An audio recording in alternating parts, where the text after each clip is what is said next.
শুভ সন্ধ্যা। আমি নির্দিষ্ট তিনটি বিষয় নিয়ে আপনাদের সঙ্গে আমার মতামত ব্যক্ত করার জন্য এখানে এসেছি। প্রথমত, মমতা বন্দ্যোপাধ্যায়ের প্রত্যক্ষ হুঁশিয়ারিতে ইন্ধনে তিনি বিধানসভার বাজেট অধিবেশনের প্রথমার্ধে, মানে ফেব্রুয়ারির যে সেশন, তাতে পরিষ্কার বলেছিলেন ওরা যদি রাস্তায় নামে সামলাতে পারবেন তো তার কার্যকর ছবি গতকাল বারুইপুরে আপনারা দেখেছেন, এবং আজকে একইভাবে বাংলাদেশ থেকে অনুপ্রবেশ করা মুসলমানদেরকে লাগিয়ে 2021 সালের নির্বাচনের পরে কলকাতা হাইকোর্টের তৎকালীন অ্যাক্টিং প্রধান বিচারপতি, এখন সুপ্রিম কোর্টের যিনি জাজ, জাস্টিস বিন্দাল, যে 5 ম্যান জাজেস বেঞ্চ, তারা ন্যাশনাল হিউম্যান রাইটস কমিশনকে পোস্ট পোল ভায়োলেন্সের একটা রিপোর্ট দিতে বলেছে, গ্রাউন্ড রিপোর্ট, যার উল্লেখ গতকাল যশস্বী স্বরাষ্ট্র সমবায় মন্ত্রী অমিত শাহজি পার্লামেন্টে করেছেন, রাজ্যসভাতে। সেখানে যে 19 জন নটোরিয়াস ক্রিমিনালের কথা বলা হয়েছিল, তার মধ্যে উদয়ন গুহ একজন। সেই উদয়ন গুহ আড়ালে থেকে বাংলাদেশি রোহিঙ্গা মুসলমানদের দিয়ে কালকে যেমন বারুইপুরে করেছে আমার সাথে এবং 50-এর কাছাকাছি বিধায়কের সাথে, ওটা রাজ্যের আজকে পশ্চিমবঙ্গ প্রদেশ বিজেপি সভাপতি সম্মানীয় ডক্টর সুকান্ত মজুমদারের ঘোষিত কর্মসূচিতে কয়েকশো জায়গায় বিক্ষোভ হয়েছে, এখনো বহু জায়গায় বিক্ষোভ চলছে। আজকে নিখিল রঞ্জন দে অত্যন্ত সজ্জন ভদ্রলোক, কোচবিহারের আপামর মানুষ জানেন তিনি একজন ভারতীয় জনতা পার্টি এবং রাষ্ট্রবাদী বিচারধারার মানুষ। তিনি একদম তার ব্যাকগ্রাউন্ডও জানেন, তিনি একদম ডেডিকেটেড বিজেপি সোলজার। বিজেপি পার্টির সঙ্গে তার নিজের রাজনৈতিক জন্মলগ্ন থেকেই তিনি যুক্ত, এবং কখনো উচ্চস্বরে কথা বলতেও আপনারা বিধানসভায় ওনাকে দেখেননি। একটা নিপাট ভদ্রলোক। তিনি 2017 সালের মামলাতে হাজিরা দিতে গিয়ে আক্রান্ত হয়েছেন, সে খবর তার কাছে ছিল। তার সিকিউরিটি যখন স্টেট পুলিশকে জানায়, স্টেট পুলিশ সেখানে সিকিউরিটি প্রোভাইড করেনি। এমনকি যে বিচারপতি মহোদয়ের কাছে ওনার আজকে হাজিরা ছিল, সেখানে নিখিল বাবুর লয়ার জানানোর পরে বিচারপতি মহোদয় কোর্টের দায়িত্বে থাকা পুলিশ অফিসার দিয়ে নির্দেশ দেওয়ার পরেও তাকে প্রোটেকশন দেওয়া হয়নি। তার সম্পূর্ণ গাড়ি তছনছ করে দিয়েছে উদয়ন গুহর বাহিনী। মমতা বন্দ্যোপাধ্যায়ের যারা তোষণের রাজনীতির ফসল, এবং দিনহাটা, কোচবিহার, বাংলাদেশ সীমান্তবর্তী জেলা, সেখানে বাংলাদেশি রোহিঙ্গা মুসলমানদেরকে দিয়ে এসব করা হয়েছে, এবং প্রত্যক্ষভাবে তৃণমূল কংগ্রেস। আমরা এর নিন্দা করছি। আমাদের জেলার নবনিযুক্ত নির্বাচিত সভাপতি অভিজিৎ বর্মন এবং জেলার বরিষ্ঠ নেতা এমএলএ সুকুমার রায়রা সেখানে 1 ঘন্টার মধ্যে পাল্টা মিছিল করে প্রতিবাদ করেছে। আমি এসপি কোচবিহারকে পরিষ্কারভাবে বলছি, ব্যবস্থা যদি না নেন,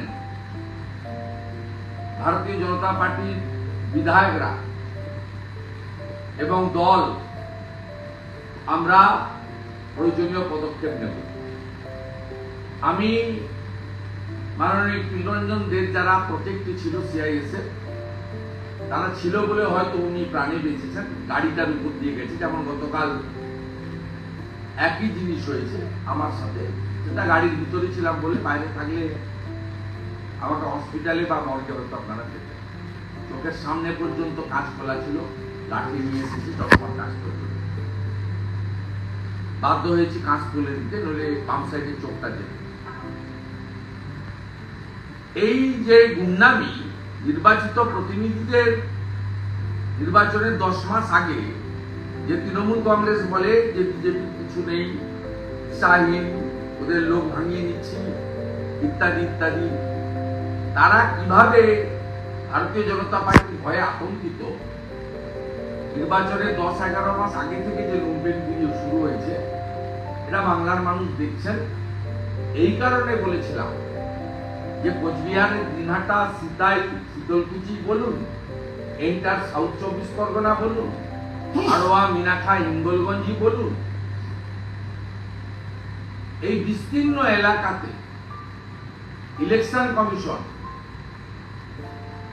এই রাজীব কুমারদেরকে রেখে নির্বাচন করলে নির্বাচন প্রহসনে পরিণত হবে, তা বারে বারে প্রমাণিত হয়েছে।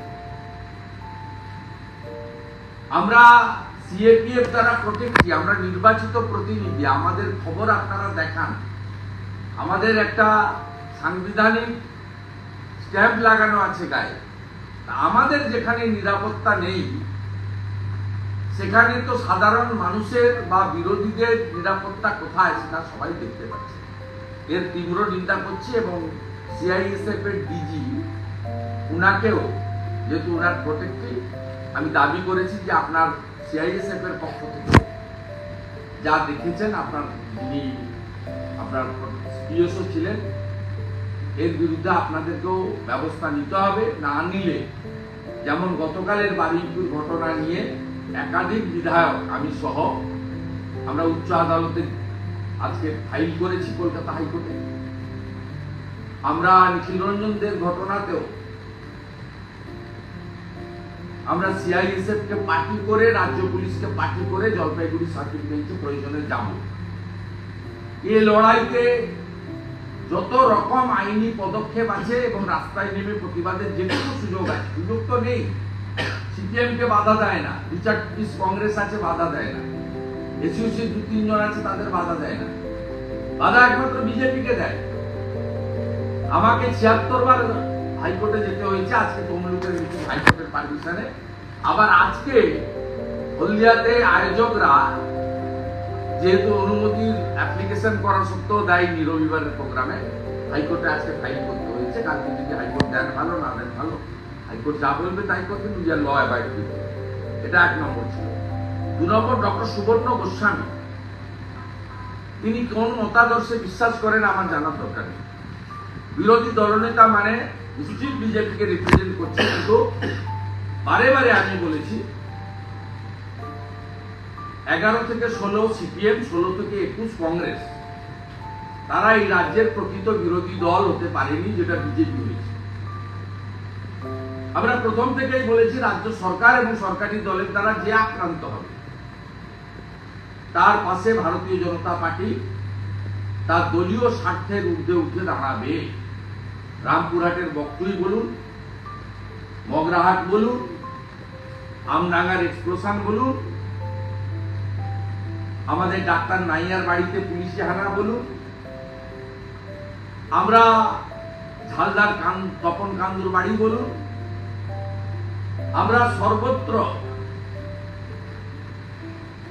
পাশে দাঁড়িয়েছি। ডক্টর সুবর্ণ গোস্বামীর এই যে বদলি দার্জিলিং এ, এটা মমতা ব্যানার্জির যে প্রতিহিংসা পরায়ণ রাজনীতি, তার চূড়ান্ত নিদর্শন। এর নিন্দা করি। অবিলম্বে এই অবৈধ অভয়াকাণ্ড নিয়ে ওনার সরব হওয়া, রাস্তায় নামা, বক্তৃতা করা, অভয়ার পরিবারের পাশে থাকা, টক শোতে পার্টিসিপেট করা, আপনাদের সামনে এবং বিভিন্ন ইউটিউবার পোর্টালদের সামনে, প্রিন্ট মিডিয়ার সামনে তার বক্তব্য রাখা, এই অপরাধে ডক্টর সুবর্ণ গোস্বামীকে প্রতিহিংসার রাজনীতি পরায়ণ মমতা বন্দ্যোপাধ্যায় তার নিষ্ঠুরতার পরিচয় দিয়েছেন। আমি বিরোধী দলনেতার নিন্দা করি। আমি ডক্টর সুবর্ণ গোস্বামীর নাম্বার সংগ্রহ করে ফোন করেছি, করে উনাকে বলেছি আমরা এর তীব্র নিন্দা জানাচ্ছি। As a leader of opposition আমি আপনার সাথে আছি, এর সঙ্গে রাজনীতির আপনি যে মতাদর্শে বিশ্বাস করুন না কেন, এর সঙ্গে রাজনীতির কোনো সম্পর্ক নেই। তৃতীয়ত, মমতা বন্দ্যোপাধ্যায় বিদেশ সফরে যাচ্ছেন এবং এই বিদেশ সফরের বারে বারে ওনারা যতবার গেছেন শেষ 2023 পর্যন্ত অশ্বডিম্ব, বা আপনারা শুনলে আশ্চর্য হয়ে যাবেন। আমি একাধিক আরটিআই করেছিলাম 2023 সালে বিদেশ সফরের খরচ জানার জন্য। অর্থ দপ্তর বলেছে আমরা জানি না, শিল্প দপ্তর বলেছে আমরা জানি না, মুখ্যমন্ত্রীর হোম পার্ট ডিপার্টমেন্ট বলেছে আমরা জানি না, এবং WBIDC তারা দিতে অপারগ হয়েছে। আমি আজকে সরাসরি অভিযোগ করছি, আমি আগামীকাল আরটিআই করব। West Bengal industrial development corporation থেকে 8 কোটি টাকা স্যাংশন করা হয়েছে। এই টাকাটা $1 মিলিয়ন সমান। এই 8 কোটি টাকা নিয়ে তারা বিদেশে যাচ্ছেন, যখন একটা নির্দিষ্ট সম্প্রদায়কে ওবিসি করতে গিয়ে কার্যত পশ্চিমবাংলার চাকরিকে পঞ্চত্ব প্রাপ্তি ঘটিয়ে দিয়েছেন, মৃত্যু ঘটিয়ে দিয়েছেন। বিধানসভায় বলেছেন 2-3 লাখ চাকরি দেব ওবিসির জট কাটলে। জট তা আপনি করেছেন।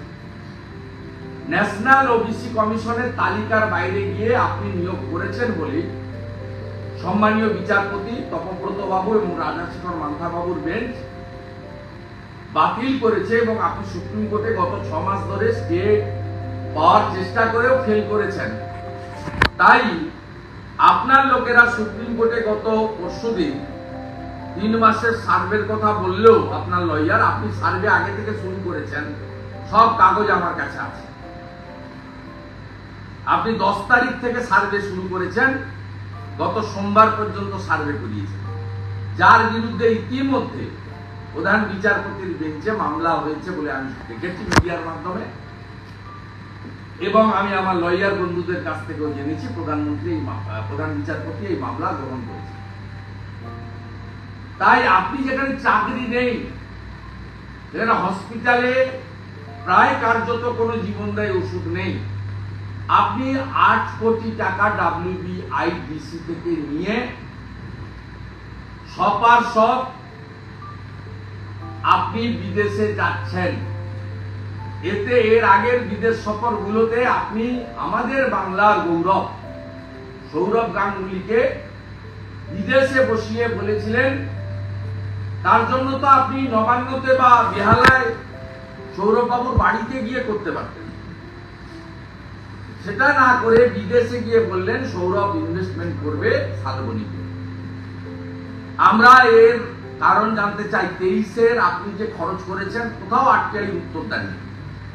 কালকে আমি আরটিআই করব। আমি লিডার অব অপোজিশন, আমি দায়বদ্ধ।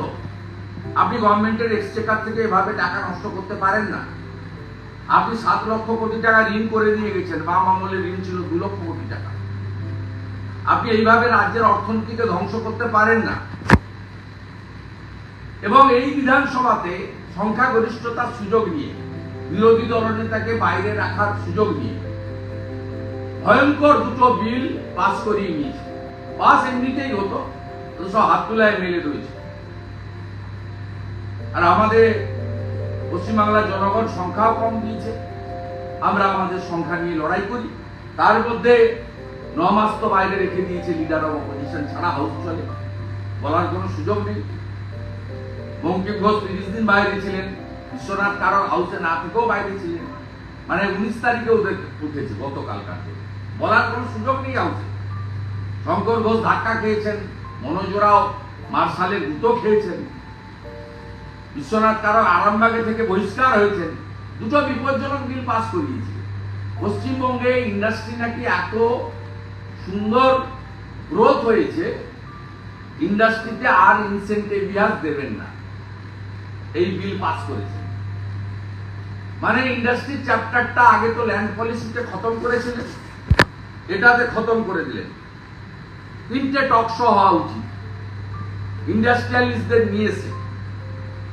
কিছু বলুন মাননীয় হর্ষ নেওয়াটিয়া, সঞ্জয় বুদিহা, ময়াং জালান,